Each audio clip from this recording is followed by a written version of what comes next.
এবং বাংলাদেশ সড়ক পরিবহন শ্রমিক ফেডারেশনের সভাপতি জনাব উবায়দুল কাদের, আপনাকে আমাদের অনুষ্ঠানে স্বাগত জানাই।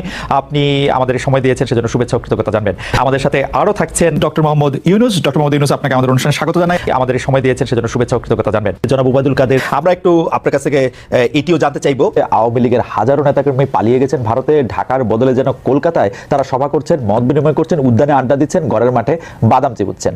যে শেখ হাসিনার পার্লামেন্ট নাকি এখন কলকাতায়, শেখ হাসিনার ক্যাবিনেট সদস্যরা কি সত্যি এখন দিল্লিতে? জনাব উবায়দুল কাদের, এই বিষয়টি আপনার কাছ থেকে একটু জানতে চাইবো আমরা। চলমান বিচার থেকে নিজেকে বাঁচানোর লক্ষ্যেই তিনি এই ধরনের রাষ্ট্রবিরোধী ষড়যন্ত্রে লিপ্ত রয়েছেন। তার এই সকল বেআইনি অপরাধমূলক কর্মকাণ্ডের আমরা নিন্দা করছি এবং প্রচলিত আইনে তার বিরুদ্ধে ব্যবস্থা গ্রহণের জন্য ডক্টর মোহাম্মদ ইউনুস সরকার সহ সংশ্লিষ্ট সকলকে অনুরোধ জানাচ্ছি। জনাব উবায়দুল কাদের, মাফিয়া বাহিনী যারা গত 15 বছর ধরে তার হুকুমে মানুষ ধরছে, কুচুকাটা করছে, সবগুলি ইনস্টিটিউশন ধ্বংস করছে, পলানোর সময় সেই মানুষগুলির কথা মনে পড়লো না এতিম লীগ জননী শেখ হাসিনা। আজকে ইউনুস কত নির্লজ্জ, তিনি ভারতকে অনুরোধ করেন শেখ হাসিনাকে থামাতে।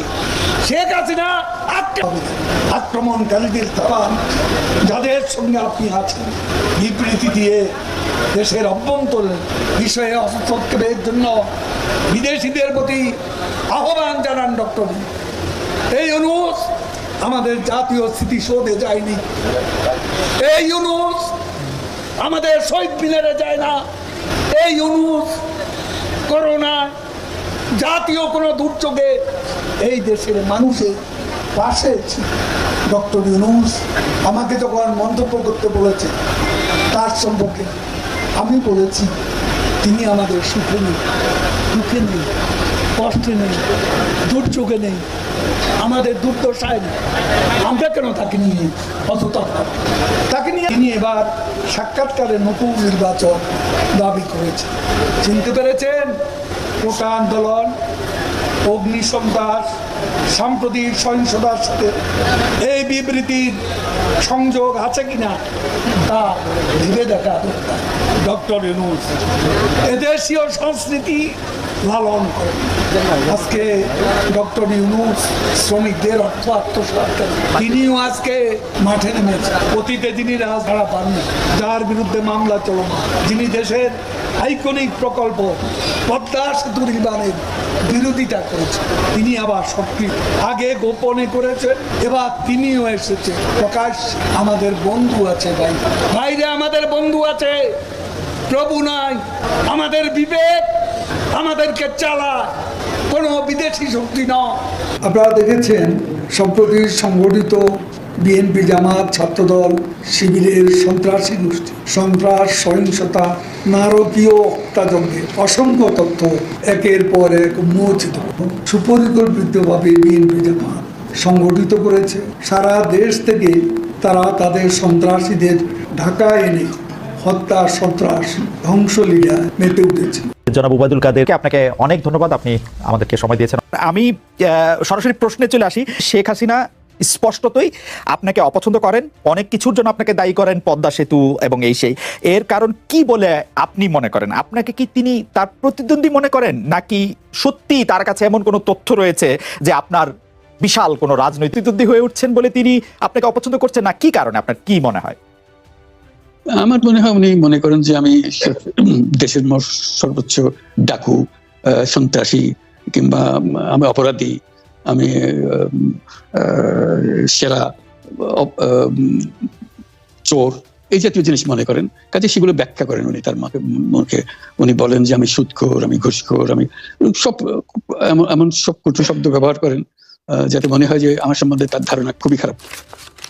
কিন্তু এইটা তো এরকম ছিল না। তো নানাভাবে এই সরকারি বা আওয়ামী লীগ সরকারি আপনার সাথে, বা আপনি আওয়ামী লীগ সরকারের সাথে একসাথে কাজ করতে কোনো সমস্যা হয়নি। আপনি এইটার জায়গাটাকে একটু, ব্যাকগ্রাউন্ডটাকে আমাদের একটু বলা যাবে যে আপনার কাছে কি মনে হয় কেন এই শত্রুতার বা কেন এই অপছন্দের বিষয়টা একটু সৃষ্টি হলো বা তৈরি হলো?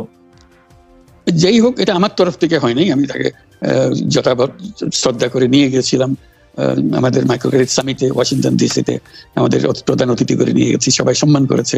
কারণ এই মাইক্রোক্রেডিটটা তখন পৃথিবীর সামনে আসছে, বড় আকারে আসছে, এবং এটা বাংলা ওয়াশিংটনে দুনিয়ার সেরা যারা সবাই উপস্থিত ছিলেন, তার মধ্যে আমরা ওনাকে নিয়ে গেছিলাম এই জন্য যে বাংলাদেশের পক্ষ থেকে এই গৌরবটা যেন তিনি আমাদের পক্ষ হয়ে গ্রহণ করেন।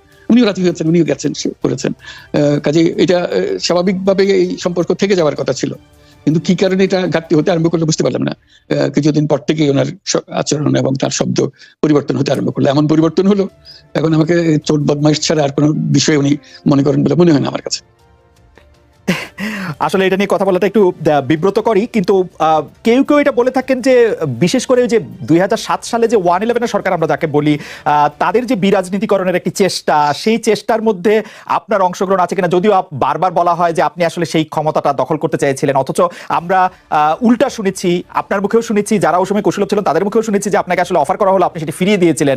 কিন্তু কেউ কেউ আবার বলে থাকেন আপনি একটা লম্বা সময়ের জন্য চেয়েছিলেন। এইটি কি একটা কোনো কারণ হতে পারে? এই ব্যাপারটি কি আমাদের দর্শকদের জন্য মানে বা ইয়েদের জন্য একটু আপনি পরিষ্কার করবেন যে আপনি আসলে রাষ্ট্রের সর্বোচ্চ ক্ষমতায় বা রাজনীতির জায়গায়, দেশ পরিচালনায়, সেগুলিতে আপনি আসলে আসতে চেয়েছিলেন কিনা, চান কিনা, বা ওই জায়গা থেকে?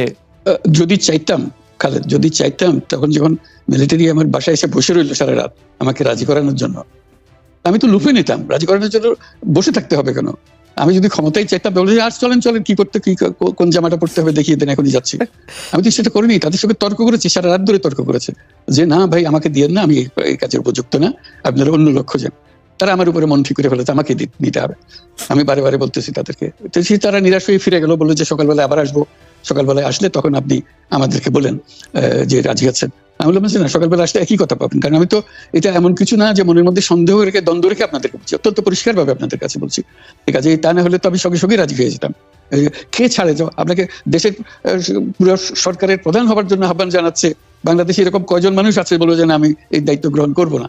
আমি তো করলাম সেটা। এখন আমার নামে বলা হচ্ছে 10 বছর চেয়ে। আমি বছর নিয়ে প্রশ্নই ওঠে না। প্রশ্ন হচ্ছে আগামীকাল সকালবেলা আপনি শপথ গ্রহণ করবেন, এই কথা। আমি বলি না, করবো না। তারপরে এরপরে তো কয় বছর, কয় কাণ্ড। আমি 10 বছর দিয়ে কি করবোটা কি? আমি 10 বছর দিয়ে আমি তো বলছি আমি এই কাজের জন্য নই। দেশে আমার দেশ পরিচালনা করা আমার দায়িত্ব না, আমার কাজ না। আমি জানি না এটা কিভাবে করতে হয়, আমি যেটা জানি সেটা করি। Make sense. আপনার মেয়ে মনিকা ইউনুস সম্প্রতি একটি সাক্ষাৎকার দিয়েছেন CNN-এ। সেখানে আমি তাকে একটু যদি অনুবাদ করি তাহলে সেরকম পড়তে পারবো, যে আমি তাকে উদ্ধৃত করছি যে কোনো এক সময় প্রধানমন্ত্রী শেখ হাসিনা ও ডক্টর ইউনুস একসঙ্গে কাজ করেছেন। আমি আশা করি সেই সময়টা আবার ফিরে আসুক, শুধু গ্রামীণ কিংবা সংশ্লিষ্ট সব প্রতিষ্ঠানগুলোর ভালোর জন্যই নয়। যদি তারা আবারও একসঙ্গে কাজ করেন তাহলে সেটা চমৎকার হবে। এই মনিকা ইউনুসের এই আশা কি আপনারও মানে একই রকম আশা কিনা, যে প্রধানমন্ত্রী শেখ হাসিনা এবং ডক্টর ইউনুস একসঙ্গে কাজ করলে আরো কিছু চমৎকার কাজ হবে? এটা কি এখন আমার জন্য করা যাচ্ছে না যে আমি নারাজ করতে চাই না? তুমি ভাবখানা এমন করছো যে আমি আপত্তি করছি, আমি কাজ করতে চাই না। আমাকে যে বললাম চোর বদমাইশ করে রেখেছে, সেখানে কাজ করার তো কথাই উঠছে না। আমার নাম উঠলেই ওনার রাগ উঠে যায়। আমাকে সুৎখোর না বললে ওনার মন তৃপ্ত হয় না। আমাকে চুবিয়ে না ডুবালে, পদ্মা নদীতে আমাকে চুবিয়ে না ডুবালে ওনার মনে শান্তি আসে না। ঠিক আছে, আমি কি করে বলবো? ওনাকে বলতে তো হবে, ওনাকে যদি কিছু বলতে হয়। পদ্মা নদীর কথাটা যখন উঠলই, পদ্মা ব্রিজ সম্পর্কে যে কথাটা সরকারের উচ্চ মহল থেকে এটা বলা হয় যে আপনি একটা সাংঘাতিক রকমের গ্রহণযোগ্যতা সারা দুনিয়াতে আছে, যেটি আসলে ওয়ার্ল্ড ব্যাংক সহ অন্য জায়গায় আছে, সেটি দিয়ে আসলে আপনি পদ্মা সেতুটা বাংলাদেশ যাতে ঋণ না পায় সেটির জন্য আপনি চেষ্টা করেছেন। এই ব্যাপারটা নিয়ে কি আপনি একটু কিছু বলবেন, যে এটা আপনার বিরুদ্ধে একটা অভিযোগ? কি বলবো, এটা বলো, এটা হাস্যকর একটা কথা মুখ থেকে বলে ফেললো চোর ডাকাতের মতো, এটাও আরেকটা বলে ফেললো, এটাই সত্য হয়ে গেল।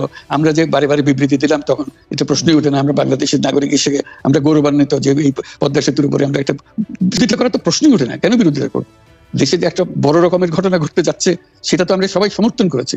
তিনি বলেই চললেন। এখন একজনে বলতে থাকলে তো আমার করার কিছু তো নাই। উনি এত শক্তিধর যে এখানে আমার কথা তো কিছুই থাকে না। ওনার সব সরকারের যাবতীয় প্রচার যন্ত্র ওনার হাতে। আমার তো আমার বলার যত তীক্ষ্ণ। আপনি তো কথা বলেন না, বললে তো নিশ্চয়ই আপনার সাথে না। একটি প্রশ্ন আসছে যে পদ্মা সেতুর যখন উদ্বোধন করা হয়েছিল যে আপনাকে নিমন্ত্রণ জানানো হবে, বা আপনি মনে আছে কিনা?